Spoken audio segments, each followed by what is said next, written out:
जी बंधुओं नमस्कार। आज हम आपसे चर्चा करने जा रहे हैं जिस संबंध में इस समय मीडिया और सोशल मीडिया पर बहुत सारी बातें और कवायद की जा रही हैं। अहंकार को लेकर, अहंकार क्या होता है, कैसे होता है, किसके अंदर कितना आ गया।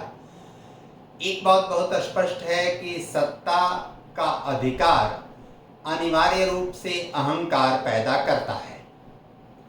उदाहरण के लिए राहुल गांधी जी के अंदर अहंकार किस बात का है? इसी बात का अहंकार है कि उनके पिताजी प्रधानमंत्री थे, पिताजी के माताजी प्रधानमंत्री थी, पिताजी के माता जी के पिताजी प्रधानमंत्री थे, उनके पिताजी अधिवक्ता थे, उनके पिताजी अंग्रेज रियासत में पुलिस अधिकारी थे, उनके पिताजी मामूली क्लर्क थे। यह जो परंपरा उनके चले आ रही है उसके नाते उनके अंदर अधिकार है। उनके पास तो सत्ता भी नहीं है और सत्ता का अधिकार भी नहीं है। उनके पास लोकसभा की 99 सीटें हैं और जिसके पास 242 सीट है। अहंकार किसके अंदर होना चाहिए और अधिकार किसके पास होना चाहिए, यह बहुत बड़ा प्रश्न है जिसकी चर्चा कहीं नहीं हो रही है। इस बात की बहुत चर्चा हो रही है कि नरेंद्र मोदी जी क्यों 4,80,000 वोट से 2019 में जीते, लगभग 3.5 लाख वोट से 2014 में काशी से जीते, लेकिन इस बार वो क्यों 1.5 लाख पर आकर सिमट गए। यह सवाल लोग करते हैं। चुनाव में हार जीत होती है, बहुतों की होती है। चुनाव में अंतर, कितने अंतर से कोई जीता हारा, इसमें भी परिवर्तन आता है।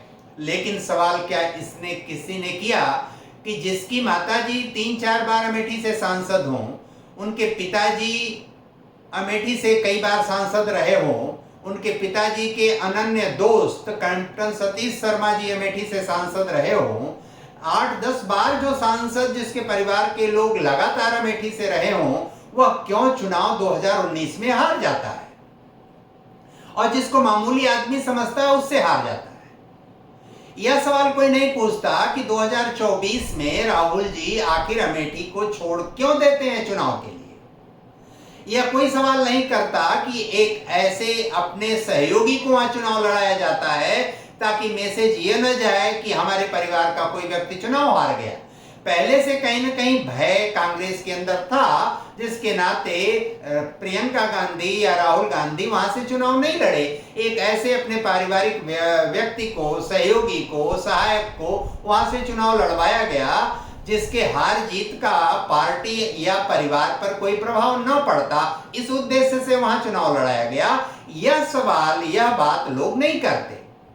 हाँ, ये जरूर है कि जैसी अपेक्षा थी, जैसा कहा जा रहा था, जैसा बताया जा रहा था, उसके अनुसार यह एनडीए की या भारतीय जनता पार्टी की सीट नहीं आई तो जो इंडिया गठबंधन है उसके जो नेता हैं, वे नेता जो कह रहे थे कि हम सत्ता में आएंगे, हम सत्ता में आएंगे, हम सत्ता में आएंगे, हम सत्ता में आएंगे, वे भी तो नहीं आए। इस पर भी तो लोगों को सवाल करना चाहिए। इसलिए जिन बातों को लेकर ये हाय तौबा मचाया जा रहा है कि अहंकार है, अहंकार है, अहंकार है, भाजपा के लोगों के अंदर अहंकार है। अहंकार की बात करना, सज्जनता की बात करना, श्रेष्ठता की बात करना, यह बात उनको तो शोभा देता है जिनका इनके बनाने में, भाजपा के लोगों के निर्माण में, बनाने में, वहां तक पहुंचाने में कहीं ना कहीं योगदान है किसी न किसी रूप में। वे उनको कोई सीख दे सकते हैं, कोई नसीहत दे सकते हैं, कोई परामर्श या सुझाव दे सकते हैं। लेकिन जिन्होंने हमेशा टांग पकड़ के खींचा, जिन्होंने हमेशा नुकसान पहुंचाने की कोशिश की, जिन लोगों ने भद्दी भद्दी गालियां बकी, और जो लोग इतने दिन सत्ता में रहने के बाद भी देश समाज के लिए कुछ नहीं कर पाए, युवाओं के लिए नहीं कर पाए। 45 साल एक ही परिवार की सरकार रही, 56 साल एक ही पार्टी की सरकार रही, बेरोजगारी कितनी दूर हो पाई, भूखमरी कितनी दूर हो पाई, गरीबों का कल्याण कितना हुआ, कितने बहुएं, बेटियां सुरक्षित रहीं, इस पर कोई सवाल नहीं करता। अहंकार की बात उसको करने का अधिकार है, या इस तरह की जो वृत्तियां हैं मनुष्य के अंदर, उस पर बात कहने का उसको अधिकार है व्यक्ति के निर्माण में, जिस व्यक्ति को बनाने में, जिस व्यक्ति को आगे बढ़ाने में, जिस व्यक्ति को पहुंचाने में किसी का कोई योगदान हो, वह तो बात कर सकता है, वो सुझाव परामर्श दे सकता है। लेकिन यह बात तय है कि एक जो दूसरा पक्ष है कि सत्ता का अधिकार अहंकार पैदा करता है। और अनेक बार देखने में आता है कि जो व्यक्ति आपका पैर छूता था, हाथ जोड़ के अभिवादन करता था, साष्टांग दंडवत करता था, नमस्कार की मुद्रा में रहता था, वही व्यक्ति विधायक हो गया, सांसद हो गया, किसी राजनीतिक पदाधिकारी हो गया, कोई इसको अधिकार मिल गया, तो वह सामान्य शिष्टाचार भी भूल जाता है। वह आप ही से अपेक्षा करने लगता है कि आप ही उसको साष्टांग दंडवत करें, आप ही उसको पैर छुएं, आप ही उसका हाथ जोड़ के अभिवादन करें, आप ही उसको नमस्कार, प्रणाम या अभिवादन आप ही से उसकी अपेक्षा हो जाती है। यह सहज स्वाभाविक व्यवहार नहीं है।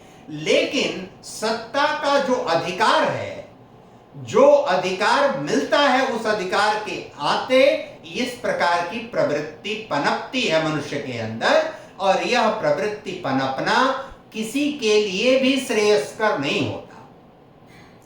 जिसके साथ आपका जो संबंध जिस रूप में रहा है, आपको वह संबंध उसी रूप में निर्वाह करना चाहिए जहां तक संभव है। आप किसी का साष्टांग दंडवत करते थे, कोई पद या दायित्व मिलने के बाद यह संभव नहीं है कि आप उसी भाव में हमेशा साष्टांग दंडवत करते रहें या उसको पैर छूते रहें या हाथ जोड़ के अभिवादन करते रहें। लेकिन जब कभी व्यक्तिगत रूप से कहीं भेंट हो, व्यक्तिगत रूप से आपके घर आए या आप उसके घर जाएं, तो उसको इस बात का एहसास रहना चाहिए कि इस व्यक्ति में परिवर्तन नहीं आया है, ये जैसा था वैसा ही है।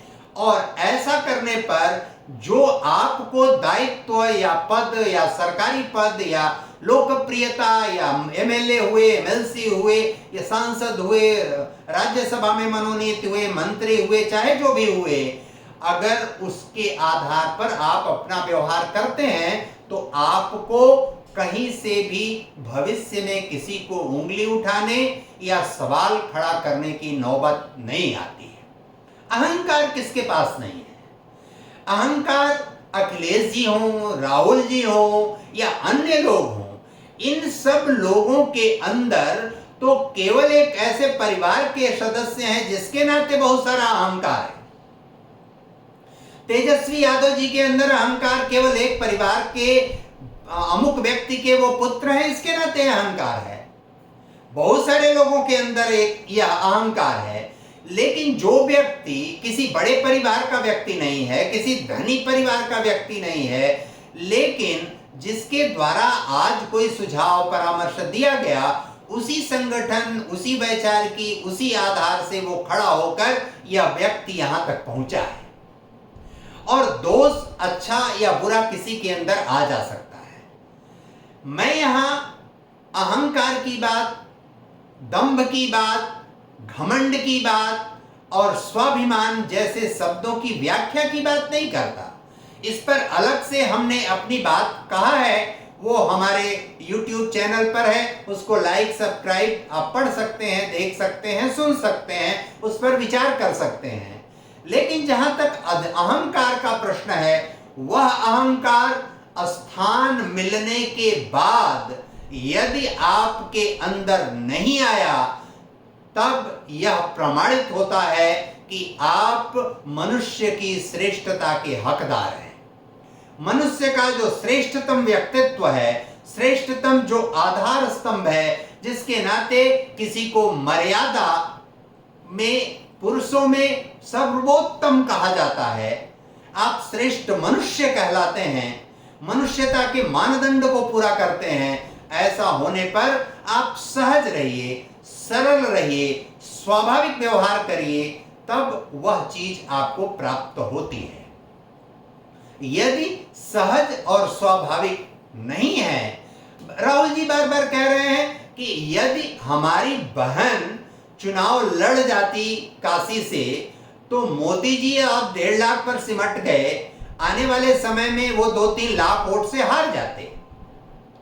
यह सवाल जो इतिहास में बात बीत गई, उसके लिए इस तरह की बात करने का कोई औचित्य नहीं है। यह वो बात नहीं कर रहे हैं कि यदि मैं स्वयं अमेठी से चुनाव लड़ गया होता तो शायद मैं दोबारा चुनाव हार गया होता और मुझे वायनाड जाने की नौबत नहीं आती। वो ये बात इसलिए कर रहे हैं कि अजय राय भी भाजपा के बहुत पुराने और सिद्धहस्त व्यक्ति हैं, उनकी भी बहुत अच्छी पैठ है वहां, वो कांग्रेस की उनकी देन नहीं है, कांग्रेस के आधार पर उनकी स्थापना वहां नहीं हुई है, उनका अपना परिश्रम है, अपना लोगों का संपर्क है, जिस आधार पर लगातार चुनाव लड़ते लड़ते वो इस धरातल पर पहुंचे हैं और पहुंचने के कारण वो आज इस स्थिति में है। आप अपने ही कांग्रेस पार्टी के वर्तमान में प्रदेश अध्यक्ष अजय राय जी की अवहेलना कर रहे हैं, अनादर कर रहे हैं, यह कहकर कि हमारी बहन अगर काशी से चुनाव लड़ जाती तो वो 2-3 लाख वोटों से मोदी जी को हरा देती। आप क्या कह रहे हैं? आपका अहंकार कैसा बोल रहा है? आप 99 सीट पाकर किस भाव में आ गए, यह विचार आपको नहीं होता, या इस प्रकार की टिप्पणी करने वालों पर के मन में यह नहीं आता कि लगातार तीसरी बार लोकसभा का चुनाव लड़ने के बाद भी जिस व्यक्ति पर इनकम्बेंसी का असर नहीं हुआ, प्रभाव नहीं हुआ, और उसके बाद भी उसको तीसरी बार सत्ता प्राप्त हुई, वो तीसरी बार सत्ता प्राप्त करके प्रधानमंत्री बना, अपने मंत्रिपरिषद का गठन हुआ, सहयोगी दल के साथ बना, और जिन सहयोगी दलों के साथ एनडीए का गठन हुआ है, वह एनडीए का गठन आज से 24, 25, 27, 28 वर्ष पुराना है। ऐसा नहीं है कि वो यूपीए था, अब इंडी हो गया, अब इंडिया हो गया, ये हो गया, वो हो गया, ऐसा नहीं है। वो एक लंबे समय से चला आ रहा गठबंधन है और उस गठबंधन की पूर्ण बहुमत की सरकार बनी है। तो इस सरकार का मुकाबला करने के लिए आप जब 232 की या 34 की बात करते हैं तो आपको उसके सामने 292 का आंकड़ा रखना पड़ेगा। 60 सांसद जिसके ज्यादा है, अधिक है। अगर आपको 242 की बात करते हैं तो आपको 99 से उसकी तुलना करनी पड़ेगी।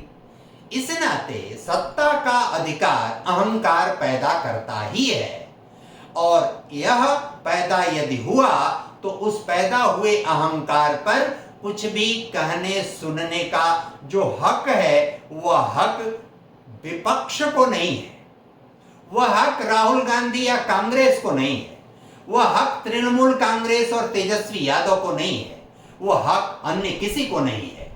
इसलिए इस बात पर जितने भी प्रकार की नकारात्मक, फूहड़ और रद्दी किस्म की आधारहीन टिप्पणियां हो रही हैं, उन टिप्पणियों की मैं निंदा करता हूं, और केंद्रीय मंत्रिपरिषद ने जो 9 तारीख को शपथ ग्रहण किया है, उसके उज्जवल भविष्य की कामना करता हूं। धन्यवाद, नमस्कार।